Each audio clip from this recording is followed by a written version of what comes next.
நான் எடுக்கல நான் எடுக்கல நான் எடுக்கல நான் எடுக்கல. திரும்ப திரும்ப சொன்ன. ஆரம்பத்துல மறுப்பா ஒலிச்ச குரல் போக போக ஈனஸ்வரமா ஆகிடுச்சு. குரல் அடைச்சு போயிடுச்சு. தான் செய்யாத குற்றத்திற்காக தவறா தண்டிக்கப்பட்ட ஒரு அவலை பெண்ணோட அமானுஷ்ய கதை இது. பிபி தமிழ் ஆடியோ புக்ஸ் வழங்கும் நிர்மலா ராகவன் அவர்களின் எழுத்தில் ஆன்மா ஒன்று ஓலமிடுகிறது. கதையை கேட்கறதுக்கு முன்னாடி நம்ம சேனலை சப்ஸ்கிரைப் பண்ணி நோட்டிபிகேஷனையும் ஆன் பண்ணிக்கோங்க. எந்த திருடன் தான் ஆமா நான் தான் எடுத்தேன்னு ஒத்துக்குவான்? டீச்சர் கருணாவோட ஏளன குரல். அவளுடைய கணவர் பெயர் கருணாகரனா. மிஸ்ஸஸ் கருணாங்கிறது நாளடைவில் வெறும் கருணாவாகிடுச்சு. என்ன கருணா? இது இன்னொரு டீச்சரோட குரல். நேரத்தோட வகுப்புக்கு போகாமல் இருக்க ஏதோ வம்புல பங்கெடுத்துக்கிறது ஒரு சாக்கு. என்னோட பார்க்கர் பேனாவை இந்த பொண்ணு எடுத்துட்டா. நல்லத்தனமா கேட்டா என்று ஏதோ சொல்ல ஆரம்பிச்சா. இவளுக்கு தான் எழுதவே தெரியாதே. பேரு தான் கலைவாணி. எத்தனை பேருக்கு பேர் பொருத்தமா இருக்கு? கருணைக்கு அர்த்தம் என்னன்னே தெரியாது இவளுக்கெல்லாம் கருணான்னு பேரா. சிரிப்பு தான் வந்துச்சு. செய்யறதைய செஞ்சுட்டு சிரிப்ப பாரு. டீச்சர் கண்ணத்துல பலார்னு அரைஞ்சா. இந்த கருணா டீச்சர் கிட்ட அடி வாங்கறது ஒன்னும் எனக்கு புதுசு இல்ல. எழுதுன்னு என் வலது கை விரல்களை ஒரு பருமனான கட்டையால எத்தனை தடவை நசுக்கி இருக்கா. நானும் எவ்வளவோ முயற்சி பண்ணி பார்த்தேன். ஒவ்வொரு எழுத்தும் ஏதோ நடனம் ஆடுற மாதிரி தெரியும்.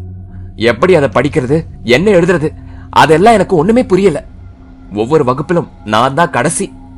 நான் தினமும் பள்ளிக்கூடத்துல அடியும் திட்டும் வாங்குறேன்னு தெரிஞ்சா எங்க அப்பா துடிச்சு போயிடுவார். நான் அவர்கிட்ட சொன்னதே இல்ல. பாவம், அவராவது நிம்மதியா இருக்கட்டும். இப்படி எல்லாம் கேட்டா ஒத்துக்க மாட்டா கருணா.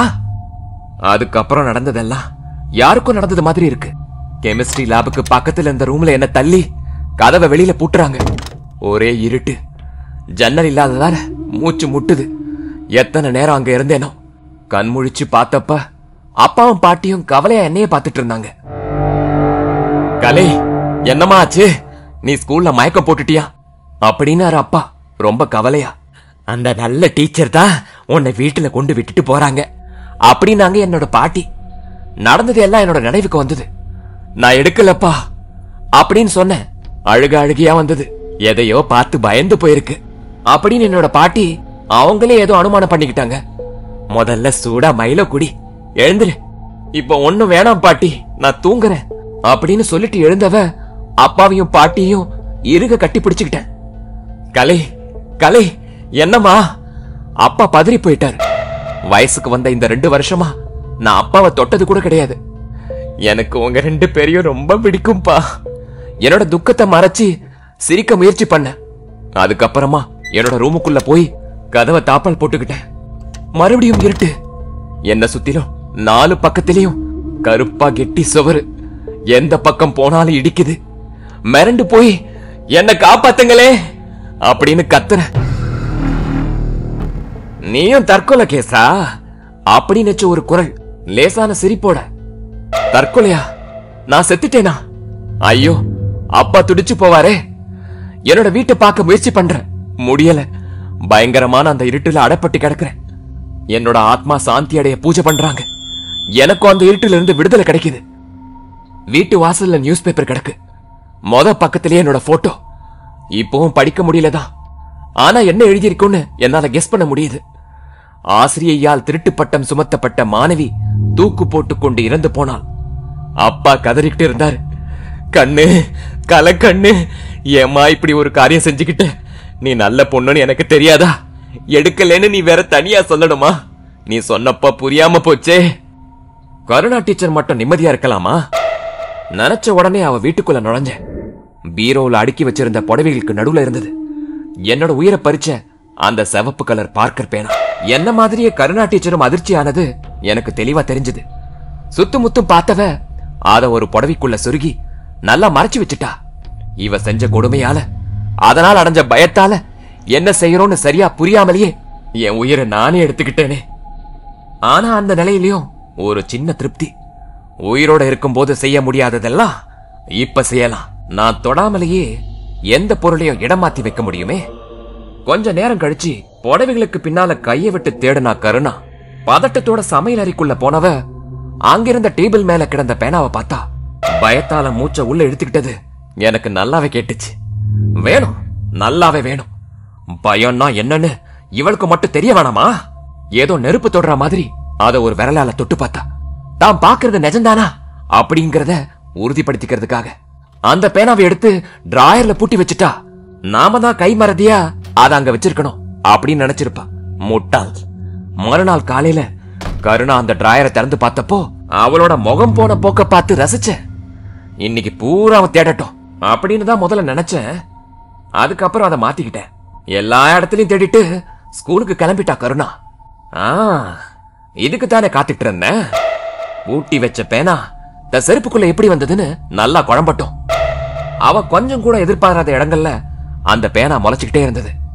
அரிசி மாவு சம்பளத்தை திறந்தப்ப அங்க சிவப்பா உளுந்துகிட்டு இருந்தது. மிளகா பொடி டப்பாவுல செவப்போடு செவப்பா.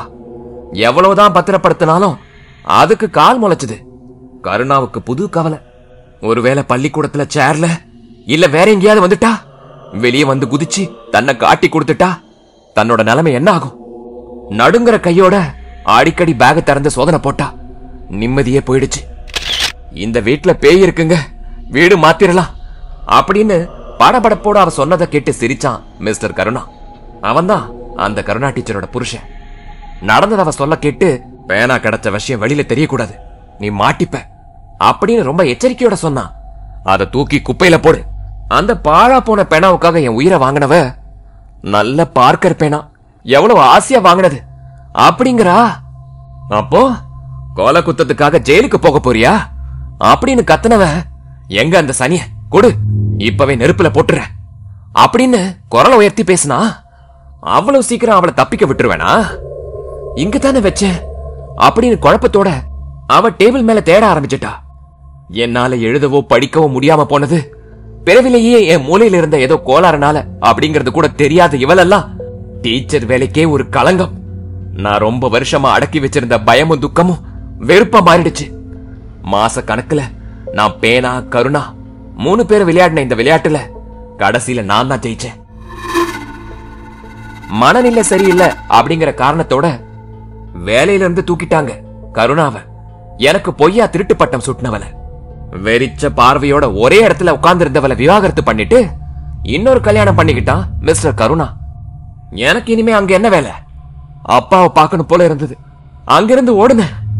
மாலை போட்டிருந்த என்னோட படத்துக்கு முன்னாடி நில குனஞ்சு உட்கார்ந்து இருந்தாரு அப்பா. நம்புங்க அப்பா, நான் எடுக்கல. ஆனா அவருக்கு என்னோட ஓலம் கேட்கல, அழுதபடியே இருந்தாரு.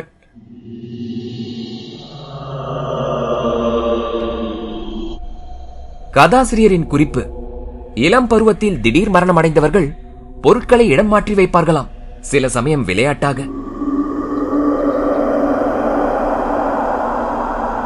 உண்மை சம்பவத்தை மையமா வச்சு எழுதப்பட்ட கதைதான் இது. ஒரு ஆசிரியரோட தவறான அணுகுமுறை ஒரு சிறு பெண்ணோட வாழ்வியை பறிச்சிடுச்சு. ரொம்பவும் பரிதாபமான கதை. நேர்களே, நீங்க என்ன நினைக்கிறீங்க? ஆசிரியர்கள் மாணவர்கள் கிட்ட எப்படி நடந்துக்கணும்? இன்றைய காலகட்டத்துல இது எப்படி இருக்கு? உங்களோட கருத்துக்களை மறக்காம கமெண்ட் செக்ஷன்ல பதிவு பண்ணுங்க. அதோட என்னோட குரல் மற்றும் கதை சொல்லும் விதம் எப்படி இருந்தது? நீங்க எந்த மாதிரியான கதைகளை கேட்க விரும்புறீங்க? இத பத்தியும் மறக்காம கமெண்ட் பண்ணுங்க. உங்களுக்கு இந்த கதை பிடிச்சிருந்தா மறக்காம லைக் பண்ணுங்க. உங்களை மாதிரி கதை விரும்பிகளுக்கும் மறக்காம இந்த கதையை ஷேர் பண்ணுங்க. நீங்க ஒருவேளை நம்ம சேனலை சப்ஸ்கிரைப் பண்ண மறந்திருந்தா உடனே சப்ஸ்கிரைப் பண்ணி நோட்டிபிகேஷனையும் ஆன் பண்ணிக்கோங்க. அப்பதான் நம்ம சேனலோட கதைகள் உடனுக்குடன் உங்க செவிகளுக்கு வந்து சேரும். மறுபடியும் ஒரு சுவாரஸ்யமான கதையோடு விரைவில் உங்களை சந்திக்கும் வரை உங்களிடமிருந்து விடைபெறுவது உங்கள் அன்பன் பிரதீப் பாரதி.